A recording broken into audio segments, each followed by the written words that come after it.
تو حضور کی بارگاہ سے کیا کتنا بڑا انعام ملا. پوری تاریخ میں کسی نبی نے کسی امتی کو انعام نہیں دیا, یہاں تک کہ رسول اللہ کے کسی صحابی کو یہ اعزاز حاصل نہیں جو عثمان غنی کو ہے. اور وہ یہ ہے کہ 6 ہجری میں حضور صلی اللہ علیہ وسلم جو ہے حج کے ارادے سے نکلتے ہیں. آپ نے خواب دیکھا, اللہ کے نبی صلی اللہ علیہ وسلم تفصیلات یہ ہے کہ میں خانہ کعبہ کا طواف کر رہا ہوں. آپ نے فرمایا کہ مجھے خواب نظر آیا, میرا ارادہ ہے کہ میں جاؤں گا طواف کعبہ کروں. صحابہ کی جماعت ساتھ میں ہوئی, کل 1400 صحابہ کرام ساتھ میں تھے. آپ کی کتنی تعداد تھی؟ 1400. جب ایک مقام پہ پہنچے جس کا نام حدیبیہ ہے, مشرکین کو خبر ہوئی, مشرکین نے چند ساتھیوں کو, چند فوجیوں کو بھیجا, انہوں نے بیچ راستے میں آپ کو روک لیا. کہا محمد کس ارادے سے آئے ہیں, کیا جنگ کا ارادہ ہے؟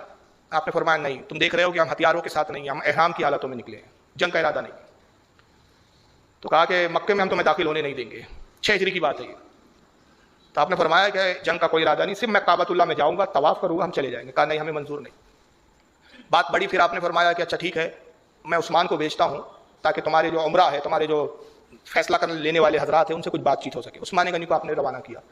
کہا جاؤ عرب کے کچھ جو مکہ کے عمرہ ہے ان کو سمجھاؤ, کوشش کرو, ان کو بتاؤ کہ ہمارا ارادہ جنگ کا نہیں ہے, صرف طواف کرنے کا ارادہ ہے. عثمان غنی گئے, ان کو سمجھانے لگے. اس میں ابو سفیان تھا اور بھی بہت سارے کچھ لوگ تھے, وہ ماننے کے لیے تیار نہیں. عروہ ابن مسعود ثقفی تھا اور کئی تھے, خالد بن ولید بھی تھے اس کے اندر, اور کچھ لوگ تھے, بہت سارے لوگ تھے.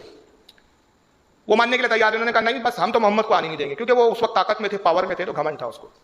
اے عثمان, تم چاہو تو تم طواف کر لو, آ گئے ہو مکہ کے اندر, طواف کر لو, تم چلے جاؤ. انہوں نے کہا خدا کی قسم, جب رسول نہ طواف کرے تو میری کیا مجال کہ میں طواف کروں, میں طواف نہیں کروں گا.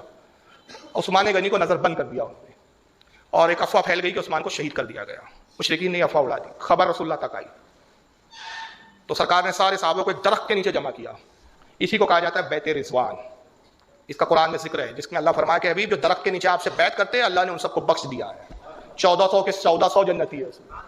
اور ان اصحاب کو کہتے ہیں اصحاب حدیبیہ. 1400 کی تعداد تھی. سرکار نے سب کو جمع کیا, کہا کہ آؤ بیعت کرو, اپنے وعدے کو دوبارہ دہراؤ, اپنے ایمان کی تجدید کرو. سب صحابی آتے اور کلمہ پڑھتے, حضور کو نبی ہونے کا اقرار کرتے اور وعدہ کرتے ہم شرک نہیں کریں گے, ہم اپنے بچوں کو اپنے شکموں میں نہیں ماریں گے کھانے کے ڈر سے, ہم گناہ نہیں کریں گے, ہم چوری نہیں کریں گے. بیعت لے رہے حضور. ہر صحابی حضور کے ہاتھ میں ہاتھ دے رہا ہے. سرکار کو علم غیب. افواہ کیا پھیلی ہے, عثمان غنی شہید ہو گئے. مگر آقا کیا کرتے, اپنے سیدھے دستے مبارک کو لیتے کہتے, اور اپنے دوسرے بائیں ہاتھ کو اس پہ رکھ کے کہتے یہ عثمان کی طرف سے بیعت ہے, یہ عثمان کا ہاتھ ہے. یہ وہ اعزاز ہے جو کسی صحابی کو کبھی نہیں ملا کہ حضور نے اپنے داہنے ہاتھ کو عثمان کا ہاتھ قرار دیا ہے. اور یہ ہاتھ کیا تھا, اس کی گواہی پہ قرآن دیتا ہے, اور آیت کریمہ ہوتی ید اللہ فوق ایدیہم. اے محبوب, جو آپ کے ہاتھ میں بیعت کر رہے, وہ آپ کے ہاتھ میں بیعت نہیں کر رہے, اللہ کے ہاتھ میں بیعت کر رہے ہیں. یہ وہ اعزاز ہے عثمان غنی کا جو کسی صحابی کو نہیں ملا. اور اس سے حضور کا ایک علم غیب یہ بھی پتا چلا کہ سب تو یہ سمجھ رہے تھے عثمان شہید ہو گئے, حضور اپنے ہاتھ کو عثمان کا ہاتھ قرار دے کے بیعت لے کے بتا رہے میں جانتا ہوں عثمان زندہ ہے, کہ بیعت زندوں کی لی جاتی ہے, مردوں کی نہیں لی جاتی.